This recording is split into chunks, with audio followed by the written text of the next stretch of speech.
Students अब देखिए example fourth 8.3 exercise का एग्जाम्पल फोर्थ की क्या स्टेटमेंट है। देखो, a ball is projected so as to just clear two walls. आपके पास क्या दे रखी हैं, दो वॉल्स दे रखी हैं और वो क्या करते हैं, जस्ट उनको क्लियर करने का मतलब उनको टच करती हुई, ठीक है, टच करते हुए आपकी क्या जाए, बॉल जाए the first of height a at a distance b from the point of projection. जो आपका पॉइंट ऑफ प्रोजेक्शन है उससे उसकी जो डिस्टेंस है वो तो है बी और हाइट कितनी है आपके पास ए। उसके बाद क्या दे रखा है, second of height b, second की हाइट बी है और ए डिस्टेंस पे है आपका पॉइंट ऑफ प्रोजेक्शन से, ठीक है। तो आपको क्या शो करना है, जो हॉरिजॉन्टल रेंज होगी वो तो आपके पास होगी ये, और जो एंगल ऑफ प्रोजेक्शन है वो क्या होगा, इससे ज़्यादा आपको ये शो करना है। तो कैसे, देखो कैसे फाइंड आउट करोगे। आपने मान लिया आपके पास दो वॉल हैं, ये आपका पॉइंट ऑफ प्रोजेक्शन, ये आपके पास हॉरिजॉन्टल प्लेन, और आपने क्या मान लिया, दो वॉल कंसीडर कर ली। एक वॉल को कंसीडर कर लिया आपने ए एम, दूसरी को क्या कंसीडर किया आपने, बी एन। ये आपके पास टू वॉल्स हैं। पार्टिकल को किस तरह से प्रोजेक्ट किया कि बस ये पार्टिकल जस्ट इनको क्लियर, जस्ट इनके पास से निकलता आपका पार्टिकल, ठीक है, और ऐसे आके आपका हॉरिजॉन्टल सरफेस के ऊपर गिरेगा। ये जो टू वॉल्स हैं आपकी, जो फर्स्ट वाली है इसकी हाइट कितनी दे रखी है ए, और इसका प्रोजेक्शन पॉइंट से डिस्टेंस कितना दे रखा है बी।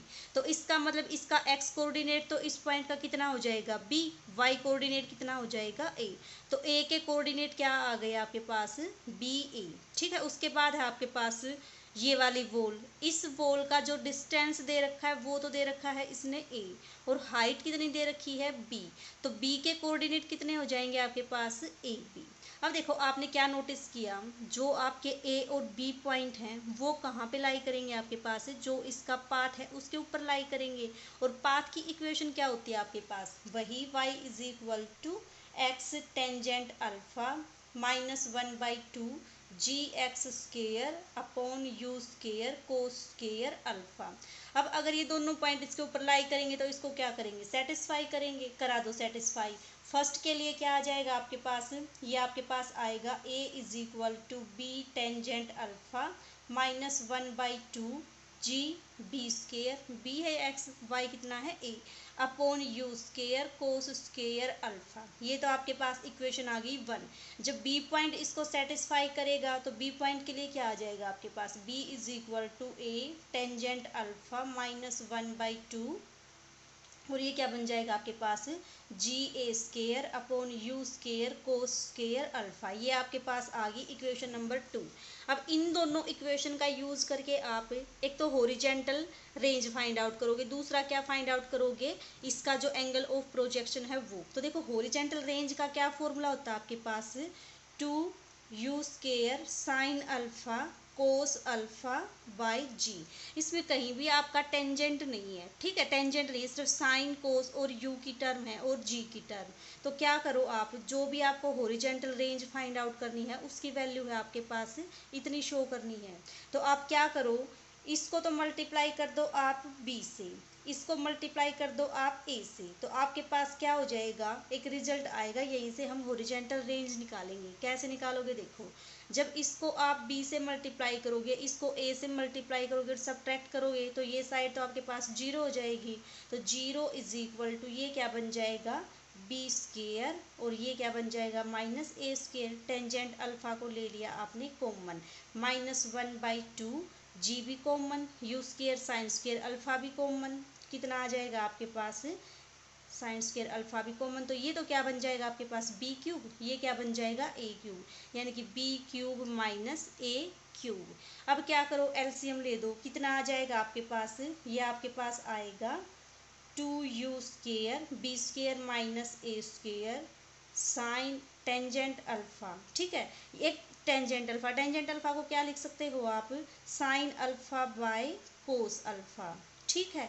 ये यहाँ पे क्या है आपके पास, कोस स्केयर अल्फा है, और ऊपर क्या आ जाएगा आपके पास, cos square alpha, this is equal to b square minus a square, और साथ में क्या है आपका जी। जब इसको सोल्व करोगे एक कोस से आपका एक कोस कैंसिल। अब क्या करो, इस वाले टर्म को तो उधर शिफ्ट कर दो और इसको जी को कहाँ शिफ्ट कर दो, यहाँ नीचे शिफ्ट कर दो। तो आपके पास क्या आ जाएगा, देखो ये आपके पास है बी क्यूब ए क्यूब, ये आपके पास आ जाएगा 2u² और ये sign alpha cos alpha divided by कितना आ जाएगा g। ठीक है, और यही क्या होता है आपके पास हॉरिजेंटल रेंज। इसकी वैल्यू किसके इक्वल आ गया आपके पास b³ minus a³ upon b² minus a²। जिस फॉर्मेट में आपको चाहिए हॉरिजेंटल रेंज उसमें कन्वर्ट कर दो। b³ माइनस a³ का फॉर्मूला ओपन कर लो, आपके पास क्या आ जाएगा, रिजल्ट आ जाएगा। क्या होता है b minus a into b² mine plus ab plus a² divided by b minus a b प्लस a। b माइनस ए से b माइनस ए कैंसिल, और यही आपको क्या करना था, शो करना था। तो ये तो थी बात किसकी आपके पास हॉरिजेंटल रेंज की। अब क्या फाइंड आउट करोगे आप, angle of projection find out करोगे। देखो एंगल ऑफ प्रोजेक्शन फाइंड करने के लिए आपको क्या चाहिए, टेंजेंट अल्फा में होता है आपके पास रिजल्ट। तो क्या करो, इस वाले टर्म को हटा दो। इस वाले टर्म को हटाने के लिए क्या करोगे, इसकी a² से मल्टीप्लाई कर दो, इसकी b² से मल्टीप्लाई कर दो। जब सब्ट्रैक्ट करोगे तो ये दोनों टर्म आपकी कैंसिल हो जाएंगी। ठीक है, तो आपके पास क्या बच जाएगा, सिर्फ टेंजेंट अल्फा में रिजल्ट बच जाएगा। इस टेंजेंट अल्फा से आप क्या निकालोगे, अब अल्फा की वैल्यू निकालोगे। कैसे निकालोगे, देखो जब आप मल्टीप्लाई करोगे इसको तो क्या आएगा, देखो ये आपके पास आएगा a³ minus b³ this is equal to ab into a minus b tangent alpha. ठीक है, आपको टेंजेंट अल्फा चाहिए तो टेंजेंट अल्फा की वैल्यू निकाल दो। टेंजेंट अल्फा कितना आ जाएगा आपके पास a³ minus b³ divided by ab into a minus b। इसका फॉर्मूला ओपन कर लो a³ माइनस b³ का, क्या हो जाएगा आपके पास a minus b whole cube minus plus 3ab into a minus b divided by a b into a minus B.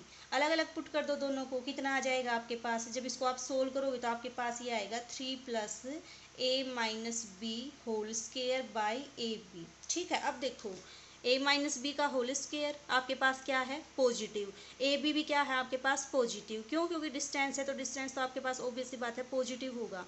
अब देखो ये जो क्वांटिटी है आपके पास, इसमें 3 में कुछ टर्म आपकी ऐड कर रखी है, तो इसका मतलब टेंजेंट अल्फा आपका इसके इक्वल।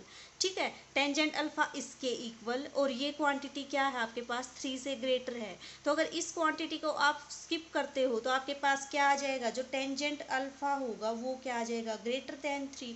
क्योंकि टेंजेंट अल्फा क्या है आपके पास 3 में कुछ ऐड करके वैल्यू पुट कर रखी है। अगर इस वैल्यू को आप छोड़ दोगे तो जो आपके पास टेंजेंट अल्फा की वैल्यू आएगी वो क्या आएगी, बड़ी हो जाएगी इस 3 से। तो यहाँ से फिर कितना आ जाएगा, alpha is greater than tan inverse 3। ठीक, और यही आपको क्या करना था, शो करना था। ठीक है,